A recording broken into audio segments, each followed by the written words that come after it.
ಚಿಕ್ಕಬಳ್ಳಾಪುರ ಕೆಂಪೇಗೌಡ ಜಯಂತಿಯಲ್ಲಿ ದೊಡ್ಡ ಹೈಡ್ರಾಮವೇ ನಡೆದಿದೆ. ಶಾಸಕ ಪ್ರದೀಪ್ ಈಶ್ವರ್ ವಿರುದ್ಧ ಒಕ್ಕಲಿಗರು ಆಕ್ರೋಶ ಭರಿತರಾಗಿದ್ದಾರೆ. ಚಿಕ್ಕಬಳ್ಳಾಪುರ ಕೆಂಪೇಗೌಡ ಜಯಂತಿಯಲ್ಲಿ ಹೈಡ್ರಾಮವೇ ಕ್ರಿಯೇಟ್ ಆಗಿದೆ. ಶಾಸಕ ಪ್ರದೀಪ್ ಈಶ್ವರ್ ವಿರುದ್ಧ ಒಕ್ಕಲಿಗರು ಆಕ್ರೋಶ ಭರಿತರಾಗಿದ್ದಾರೆ. ಎಚ್ಡಿಕೆ ವಿರುದ್ಧ ಪ್ರದೀಪ್ ಈಶ್ವರ್ ಆರೋಪಗಳಿಗೆ ಸಿಟ್ಟನ್ನ ಮಾಡಿಕೊಂಡಿದ್ದಾರೆ. ಪ್ರದೀಪ್ ಈಶ್ವರ್ ಹುಚ್ಚ ಅಂತ ಯುವಕರು ಕೂಗಿದ್ದಾರೆ. ವೇದಿಕೆಯಿಂದ ಹೊರಗೋಗೋದಿಕ್ಕೆ ಒಕ್ಕಲಿಗ ಯುವಕರ ಪಟ್ಟಿ ಹಿಡಿದಿದ್ದಾರೆ. ಒತ್ತಡಕ್ಕೆ ಮಣಿದು ವೇದಿಕೆಯಿಂದ ಪ್ರದೀಪ್ ಈಶ್ವರ್ ಹೊರ ನಡೆದಿದ್ದಾರೆ. ಹೊರಬಂದು ಶಕ್ತಿ ಪ್ರದರ್ಶನವನ್ನ ಮಾಡಿದ್ದಾರೆ. ಶಾಸಕ ಪ್ರದೀಪ್ ಕಾರ್ ರೂಫ್ ಟಾಪ್ ಮೇಲೆ ನಿಂತ್ಕೊಂಡು ತೋಳನ್ನ ತಟ್ಟಿದ್ದಾರಂತೆ ಶಾಸಕರು.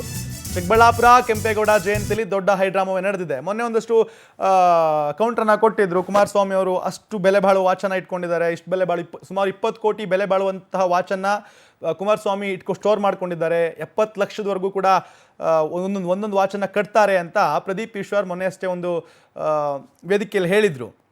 ಸೊ ಇವತ್ತು ಕೆಂಪೇಗೌಡ ಜಯಂತ್ಯೋತ್ಸವ ಇತ್ತು. ಸೊ ಹಂಗಿದ್ದಾಗ ಅಲ್ಲಿ ಪ್ರದೀಪ್ ಈಶ್ವರ್ ಕೂಡ ಹೋಗಿದ್ದಾರೆ. ಅವರ ಬೆಂಬಲಿಗರು ಅಭಿಮಾನಿಗಳು ಅಂತ ಏನು ಹೇಳಲಾಗತ್ತಲ್ವಾ, ಕುಮಾರಸ್ವಾಮಿ ಅವರ ಬೆಂಬಲಿಗರು ಅಭಿಮಾನಿಗಳು ಅಂತ ಏನು ಹೇಳಲಾಗತ್ತಲ್ಲ, ಅವರು ಪ್ರದೀಪ್ ಈಶ್ವರ್ ಅವರು ಈ ಸಮುದಾಯದ ಕಾರ್ಯಕ್ರಮದಲ್ಲಿ ಭಾಗಿಯಾಗೋದು ಬೇಡ ಅನ್ನುವಂಥ ನಿಟ್ಟಿನಲ್ಲಿ ಪಟ್ಟಿಡ್ದಿರುವಂಥದ್ದು. ಇನ್ನು ಇದ್ರ ಬಗ್ಗೆ ಹೆಚ್ಚಿನ ಡೀಟೇಲ್ಸ್ ಅನ್ನ ಕೊಡೋದಕ್ಕೆ ಮಲ್ಲಪ್ಪ ಅವರಿದ್ದಾರೆ, ಮಾತನಾಡಿಸ್ತೋಗೋಣ. ಮಲ್ಲಪ್ಪ, ಮೊನ್ನೆ ತಾನೇ ಪ್ರದೀಪ್ ಈಶ್ವರ್ ಅವರು ಕೂಡ ಕುಮಾರಸ್ವಾಮಿ ಅವರು ಹಿಂಗೆಲ್ಲ ಟಾಂಗ್ ಕೊಟ್ಟಿದ್ರು ಕೆಲವು ವಿಚಾರಗಳನ್ನ ಇಟ್ಕೊಂಡು. ಇವಾಗ ಪ್ರದೀಪ್ ಈಶ್ವರ್ ಅವ್ರನ್ನ ಹೊರಗಡೆ ಹೋಗ್ಬೇಕಂತ ಯುವಕರು ಪಟ್ಟಿಡ್ದಿರುವಂಥದ್ದು. ಏನೆಲ್ಲ ಅಪ್ಡೇಟ್ಸ್ ಇದೆ ಅಂತ?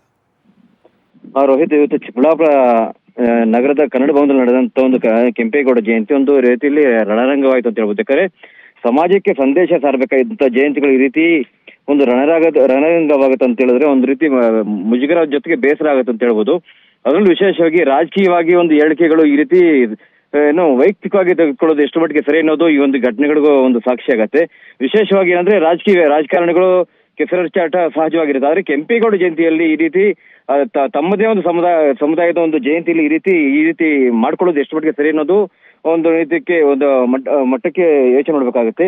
ಅದರಲ್ಲಿ ವಿಶೇಷವಾಗಿ ಕುಮಾರಸ್ವಾಮಿ ಅವರು ಒಕ್ಕಲಿಗರ ಪರಮೋಚ್ಚ ನಾಯಕ ಅಂತ ಹೇಳ್ಬಿಟ್ಟು ಬಿಂಬಿತವಾಗಿದ್ದಾರೆ. ಈ ಒಂದು ನಾಯಕನ ವಿರುದ್ಧ ಪ್ರದೀಪ್ ಈಶ್ವರ್, ಚಿಕ್ಕಬಳ್ಳಾಪುರ ಶಾಸಕ ಪ್ರದೀಪ್ ಈಶ್ವರ್ ಒಂದು ಹೇಳಿಕೆ ಕೊಟ್ಟಿದ್ರು. ಆದ್ರೆ ಒಂದು ವಾಚ್ಗಳು ವಿಚಾರವಾಗಿದ್ದು ಇನ್ನಿತರ ಒಂದು ಹೇಳಿಕೆಗಳು ಅದನ್ನ ರಾಜಕೀಯವಾಗಿ ತಗೊಳ್ಳದೆ ವೈಯಕ್ತಿಕವಾಗಿ ತಗೊಂಡೊಂದು ಪರಿಣಾಮ ಇವತ್ತು ಚಿಕ್ಕಬಳ್ಳಾಪುರ ಕೆಂಪೇಗೌಡ ಜಯಂತಿ ಒಂದು ರೀತಿಯಲ್ಲಿ ಒಂದು ಬಣಗಳ ನಡುವೆ ರಣರಂಗಕ್ಕೆ ಸಾಕ್ಷಿ ಆಯ್ತು ಅಂತ ಹೇಳುದು.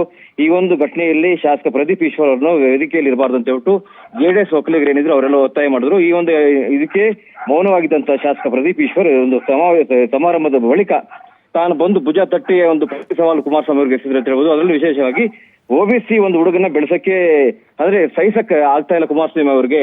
ನಿಮ್ಮ ಹೋರಾಟ ಏನಿದ್ರು ನನ್ನ ವಿರುದ್ಧ ಬಂದು ನಿಲ್ಲಿ ಅಂದ್ರೆ ಅಂತ ಹೇಳ್ಬಿಟ್ಟು ನೇರವಾಗಿ ಸವಾಲಿಸಿದ್ರು. ಅಲ್ಲದೆ ₹1,000 ಲೆಕ್ಕದಲ್ಲಿ ಕುಡುಕನ್ನು ಕಳಿಸಿ ನನ್ನ ವಿರುದ್ಧ ಮತ್ತೆ ನನ್ನ ಒಂದು ಕುಟುಂಬದ ವಿರುದ್ಧ ಹೀನಾಮಾನವಾಗಿ ನಿಂದಿಸ್ತಾರೆ ಅಂದ್ರೆ ಇವ್ರು ಯಾವ ಮಟ್ಟದ ನಾಯಕರು ಅನ್ನೋ ರೀತಿಯಲ್ಲಿ ಪ್ರದೀಪ್ ಈಶ್ವರ್ ಅವರು ಒಂದು ಅಸಮಾಧಾನ ವ್ಯಕ್ತಪಡಿಸಿದ್ರು. ಅಲ್ಲದೆ ಒಂದು ಸಮುದಾಯದ ಒಂದು ಜೆಡಿಎಸ್ ಹೇಳ್ಕೊಂಡು ಬಂದಂತ ಒಂದು ವ್ಯಕ್ತಿಗಳು ಸಹ ಶಾಸಕ ಪ್ರದೀಪ್ ಈಶ್ವರ್ ವಿರುದ್ಧ ಜಪ್ಲಿ ಮತ್ತು ಶೂ ಎಸೆದಂತ ಕೆಲಸ ಸಹ ನಡೆಯಿತು.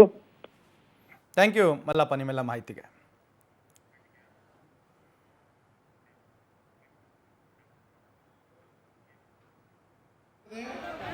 ಜೈ ಶ್ರೀ